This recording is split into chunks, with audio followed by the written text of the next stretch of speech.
It was a chilly Monday morning when 15-year-old Ayanna Blake stepped into the prestigious Sterling West Bank. Dressed in her school uniform, a simple blazer, skirt, and loafers, Ayanna felt both nervous and proud. Today would be her first time making a bank transaction on her own, depositing a $10,000 scholarship check she had earned through her outstanding academic performance. The money was proof of her relentless effort.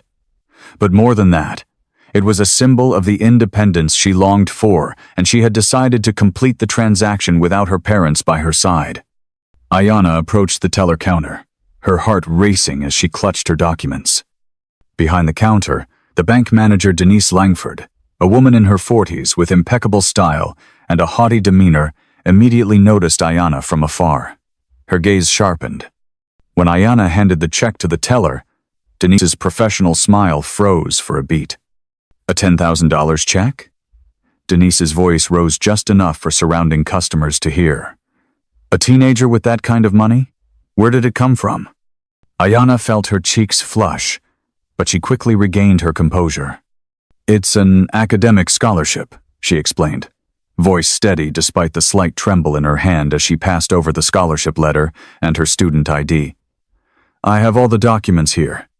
The teller, a young man named Ethan Reeves, took the check, his neutral expression shifting to suspicion. He held the check up to the light, as if inspecting a counterfeit lottery ticket. After several long seconds, Ethan turned to Denise, who had stepped beside him, watching with increasing skepticism. Denise walked up to the counter without so much as glancing at Ayanna. "We've had a lot of check fraud cases recently," she muttered, her tone dripping with disdain. "I'll need to verify everything." Ayanna's heart sank. She had come in expecting a simple transaction, and now she was being treated like a criminal. She glanced down at her bag and suddenly remembered her phone was still in her locker at school. I need to call my mom," Ayanna said, her voice faltering slightly.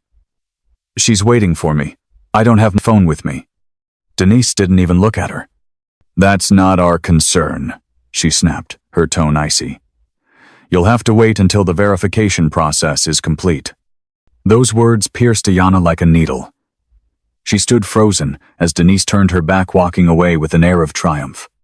The bank manager strode to the far side of the room, arms crossed, watching Ayanna stand alone in the busy lobby with a look of smug satisfaction. Ayanna's heart was pounding. She stood there, unsure of what to do but wait. The space around her buzzed with activity, but she felt like every eye was on her. The whispers started to ripple through the crowd. Some customers glanced at her with curiosity. Others gave her overtly judgmental stares. She stood like stone. Time slowed to a crawl. With each passing minute, the shame thickened. The marble floor beneath her feet seemed to grow colder with every tick of the clock. And yet, Ayanna's mind remained sharp. She had always been an observant person, attuned to the subtle shifts in body language and tone between people. She had noticed bias before, in small ways. But today, she was living it. She wanted to shout, to demand her documents back, but she remained silent. Her father had always taught her, stay calm in the face of adversity. But this time, she could feel it deep in her bones. This treatment wasn't about protocol. It was about her skin color and her age. From across the room, Ayanna could hear Denise whispering to Ethan. "I told you, we have to maintain standards here," Denise said quietly, but deliberately. "We can't just let anyone walk in and expect to be treated like they belong." Ayanna's heart sank. Those words hit like a slap to the face. She wasn't being judged for her effort, but for her appearance. Her hands tightened into fists, but she didn't cry. She didn't lower her head. She'd had worked hard for that scholarship. She was worthy. But now, all of that was being stripped away because of someone else's prejudice. She glanced up at the clock on the wall. Time kept moving. The whispers continued, and the only thing she could do now was wait. Ayanna Blake was not your typical teenager. Though she lived in the most affluent neighborhood of Oak Ridge, she valued simplicity over showiness. Her family's home was elegant, yet understated. not flashy displays of wealth, but tastefully decorated rooms grounded by a solid family foundation. Her mother, Dr. Celeste Blake, was a renowned financial expert who ran one of the nation's most prestigious financial advisory firms. A self-made woman, Celeste had instilled in Ayanna a deep sense of independence and the belief that true success comes from effort, not privilege. The Blake family had considerable wealth, but they never flaunted it. Celeste firmly believed in the power of education and hard work. She often reminded Ayanna that wealth wasn't just about accumulating money, but about how you use it to create something meaningful. Ayanna had absorbed those values deeply. She was a diligent student, driven and self-disciplined, and had earned a full scholarship to Everdale Prep, a school known for its rigorous academic program. It wasn't an honor handed to her because of who her mother was. Ayanna had achieved it through her own merit. Her friends often admired how she balanced academics, extracurriculars, and a part-time job. But Ayanna didn't mind. She loved a challenge, because it was how she proved, to herself and to the world, that she deserved to stand on her own. Her mother, of course, was always supportive, but never allowed shortcuts. "I want you to have every opportunity, just like anyone else," Celeste often said. "But I also want to see you stand tall, even when no one's there to hold you up." Ayanna's decision to go to the bank alone to deposit her scholarship check was another step on that journey to independence. She was only 15, but she believed she was ready to face the world as a young adult. That check, the result of months of hard work, wasn't just money. It was a symbol of maturity growing inside her. That morning, before leaving the house, Ayanna carefully slipped the check into a folder. Her mother was at the dining table, reviewing financial reports for the firm, but she paused to smile at her daughter. "You're sure you don't want me to come with you?" Celeste asked, her voice warm but tinged with concern. "I've got this, Mom," Ayanna replied with quiet confidence. "I'm 15. It's time I learned how to handle things myself." Celeste nodded, eyes full of pride.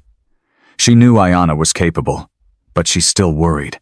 It was a mother's instinct, to shield her child from a world that could be so unfair. Ayanna had reassured her. "I'll be fine.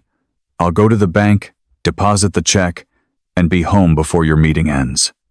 At the time, it all seemed like a simple errand. Ayanna never expected that just walking into a bank to deposit a check would turn into one of the biggest challenges she'd ever faced. Standing in the corner of Sterling West Bank, Ayanna couldn't help but think of the lessons her mother had taught her. She had grown up believing that fairness was a given, that if you treated others with respect, you would be treated the same in return. But at this moment, isolated and humiliated, she realized the world didn't always follow those ideals. Ayanna was being forced to face a painful truth. Her appearance, her skin color, was the reason she was being treated this way. Growing up in Oak Ridge, she had never experienced anything like this. She heard about it. She had read about it. But it was always something that happened out there, distant, abstract. Today, it was real. She glanced at the clock on the wall. The anxiety built inside her. She had been waiting far too long. Why hadn't anyone come to speak with her? Why was she still standing there silently? Just because she came to deposit a legitimate check? The longer she stood there, the heavier the psychological burden became. Her mother was surely starting to worry. She wanted to call, but even that had been denied. Time crept by in that cold, isolated corner, cold from the marble floor beneath her feet, and cold from the way people ignored her, as if she were invisible. People came and went, but no one said a word to her. She was nothing but a shadow, a figure under judgment in the midst of a busy bank that seemed full of indifference. As Ayanna Blake stood silently in the corner of the bank, her mind began to spin. She glanced around. The other customers were being treated with unmistakable favor. An elderly couple, dressed in fine clothing, walked in and were immediately greeted by Denise Langford with a warm smile. She personally escorted them to the VIP section. Not once had Ayana received a look like that. It was as if she didn't belong here. In this space glowing with light reflected off marble floors and gleaming mahogany walls. A few minutes later, a young man with a heavy foreign accent approached the counter, holding a folder of documents. From across the room, Denise had already noticed him. The moment she saw him, she waved him off coldly. "Sorry, the system is very slow right now.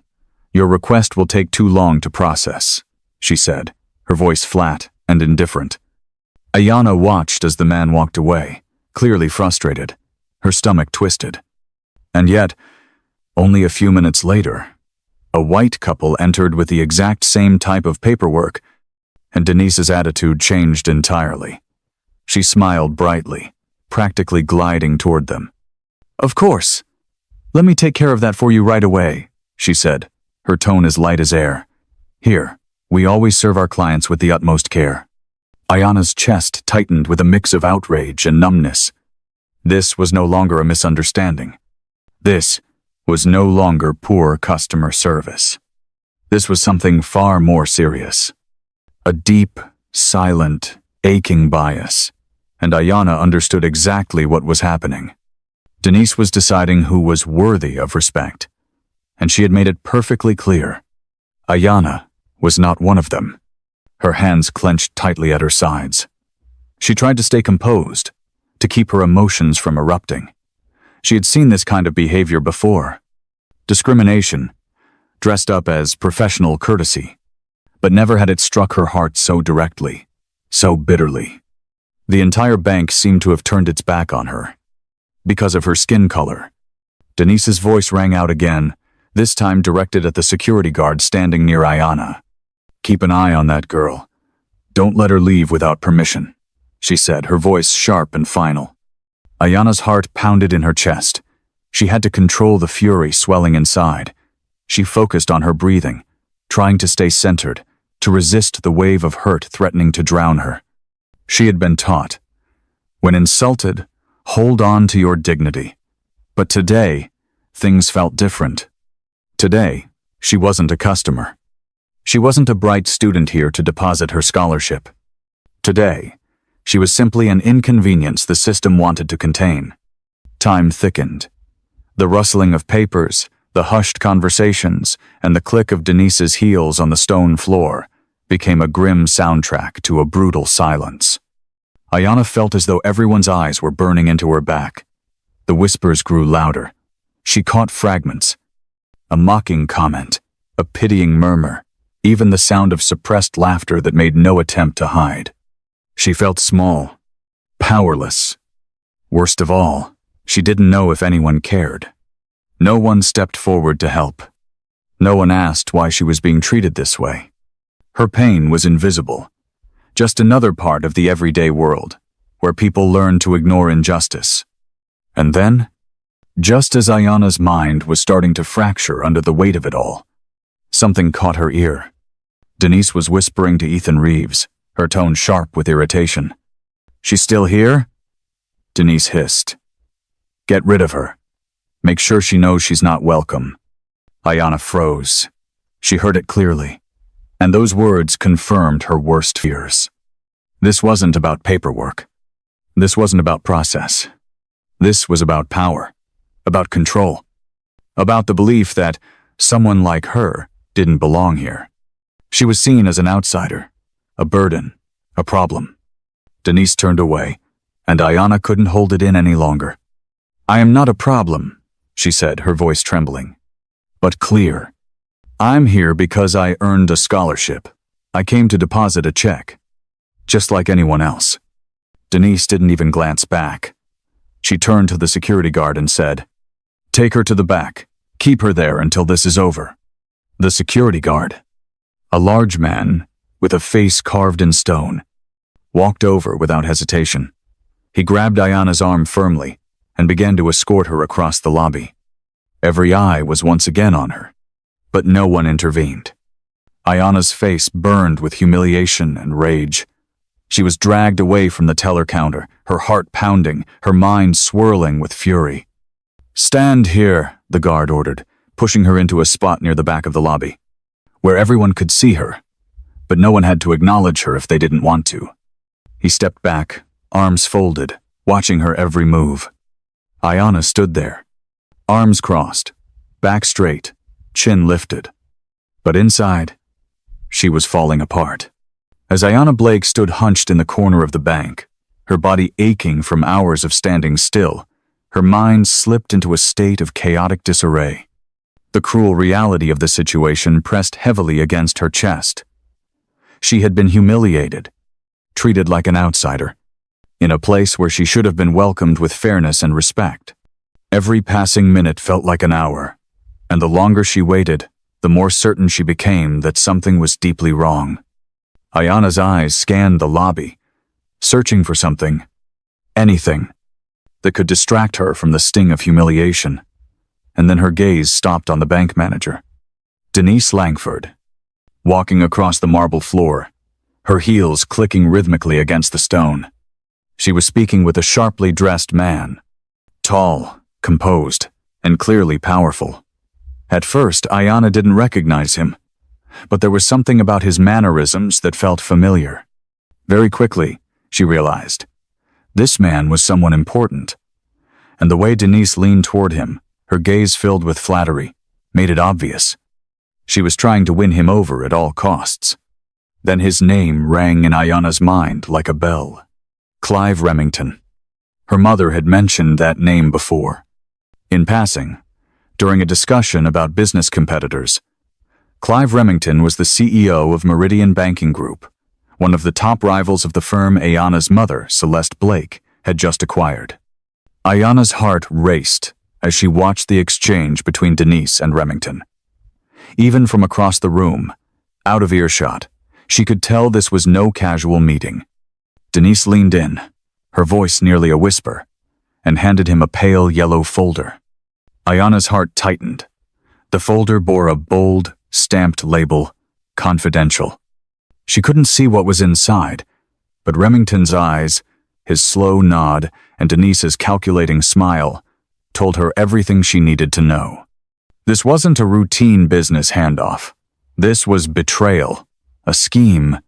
Ayanna shifted slightly in her corner, trying to hear more, but her position made it impossible. Still, she kept her eyes locked on them. Remington studied the folder closely, his expression serious, and then gradually satisfied. He said something to Denise, too quiet to hear, but her beaming, almost ridiculous smile revealed its nature. Denise wasn't just abusing her power. She was betraying her own bank. Ayanna felt sick to her stomach. Clearly, the way Denise had treated her wasn't just about race or age. It was about protecting her position, her power, and concealing a deeper conspiracy. Ayanna didn't know what was inside that folder, but she was sure it had something to do with her mother's company, and that was unacceptable. Her panic quickly transformed into something else. A fierce, focused resolve. Ayanna was no longer a passive victim. She wasn't just a girl humiliated for trying to deposit a scholarship check. She had just witnessed a blatant act of corruption, and she knew she had to do something about it. She looked down at the leather-bound notebook she always carried. In it, she had been documenting every detail of the discriminatory treatment she'd endured from the moment she walked in. But now, this was bigger. It was evidence, leverage, responsibility. Ayanna opened the notebook, her hands shaking with adrenaline. She wrote quickly. Timestamps, names, positioning, suspicions, the yellow folder, expressions, behavior, every detail she could recall. The meeting ended as Remington stood and prepared to leave. Denise shook his hand, her smile so wide it was almost grotesque.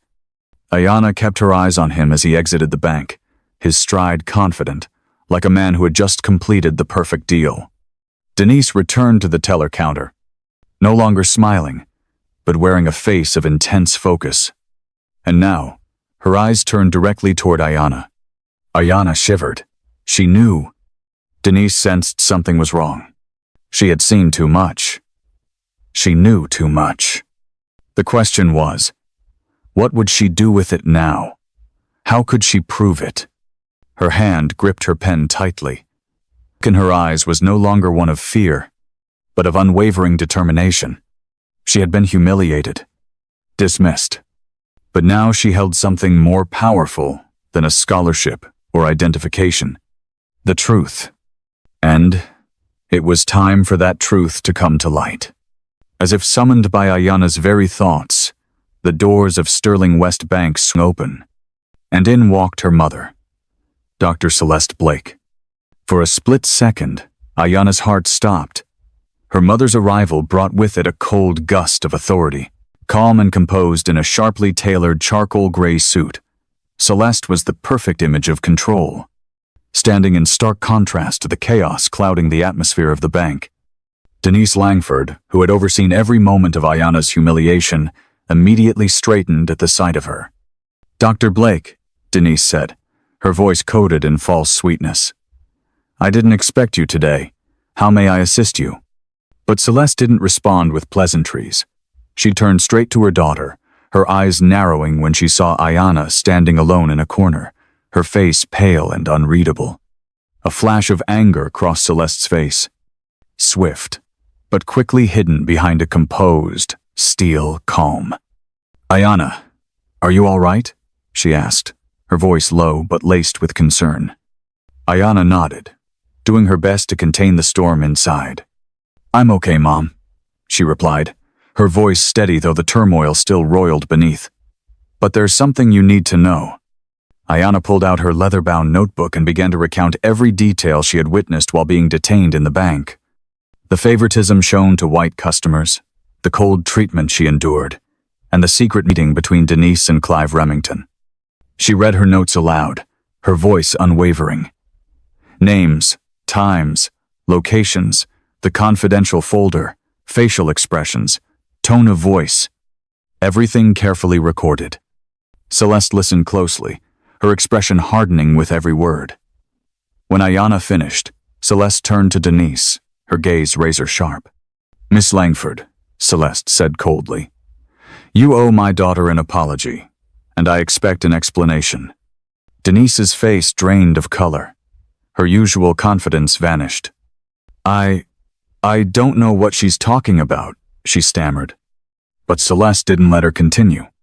"Oh, I know exactly what you're doing," she replied, her tone calm but commanding. "You colluded with Clive Remington? My direct competitor.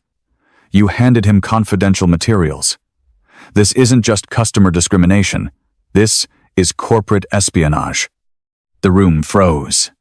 No one moved. No one spoke.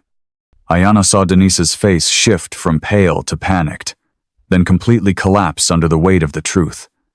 She looked like she was about to speak, but the words wouldn't come. Celeste didn't give her the chance. "You're fired, Langford," she declared, effective immediately. The sentence struck like a judge's gavel, echoing through the bank. Security was called. The same man who had once dragged Ayana into the corner now walked straight toward Denise. "Escort Miss Langford out," Celeste ordered. Denise was led away, the pride she once carried now shattered beyond repair. As the doors closed behind her, Celeste turned to face the entire lobby. "This institution will be thoroughly reviewed," she announced, her voice crisp, controlled. And cutting through the silence without needing to rise, "We will restructure our processes and retrain our staff. No one will ever endure the disrespect my daughter faced today. No one." The lobby remained dead silent. Ayana's heart beat steadily in her chest. She looked at her mother, not just a financial powerhouse, but the unshakable pillar of her life, a role model like no other. In the months that followed, Sterling West Bank underwent an unprecedented sweeping reform. The internal investigation into Denise Langford's misconduct not only confirmed that she had leaked confidential information to a competitor, it also exposed a deeply embedded network of bias that shaped how the bank operated on a daily basis. Customer profiles had been quietly categorized by neighborhood, accent, even skin color. Several employees admitted they had been guided to prioritize those who looked like they had potential. A vague phrase that conveniently packaged racial and class prejudice into one. The bank's senior executive team was almost entirely replaced. Those who had ignored or covered for Denise were forced to step down. An independent oversight council was established, drawing on the expertise of professionals specializing in cultural diversity and equity in finance. A comprehensive, mandatory 3-month training program was launched for every employee, from top-level executives to security guards. Camila Tran, the young teller who had shown kindness and composure when Ayanna was being mistreated, became a symbol of what a bank should be. She was promoted to lead the customer service department, heading a newly hired team, with a mission not just to serve, but to listen. Within the organization, people began referring to these changes as the Ayanna Blake effect, not because she held power, but because she had stood still, written it down, and told the truth. As for Ayanna, that day didn't just change the bank, it changed the way she saw the world and herself. She was invited to speak at Everdale Prep, the school she attended, during the opening assembly of the academic year. Standing under the stage lights, microphone in hand, Ayanna didn't speak as a victim, but as a survivor. She told everything. No sugarcoating, no omissions. From the looks of contempt, the whispering voices in the bank, to the moment she was dragged away by security, every feeling of pain, every second of paralyzing helplessness was shared without hesitation. Then she spoke about the moment she picked up her pen, the moment she chose to document the truth instead of staying silent. She spoke about her mother, Celeste Blake, who not only stood up for her daughter, but turned anger into action, action into reform, and reform into hope. Her speech spread like wildfire. An audio recording was shared through the school's internal network, and soon went viral across social media platforms. Ayanna became a voice for countless young people who had never been heard. She began receiving invitations to speak at youth financial literacy forums, panels on equity in public spaces, and discussions about the role of the younger generation in transforming systems. That day at the bank, Ayanna had simply intended to deposit a check. But life placed something much bigger in her hands. She turned humiliation into power, turned rage into understanding, turned a personal experience into a collective voice. And her remarkable mother showed her this. Even in the most powerless places, if we don't bow our heads, if we hold on to the truth, we can change everything.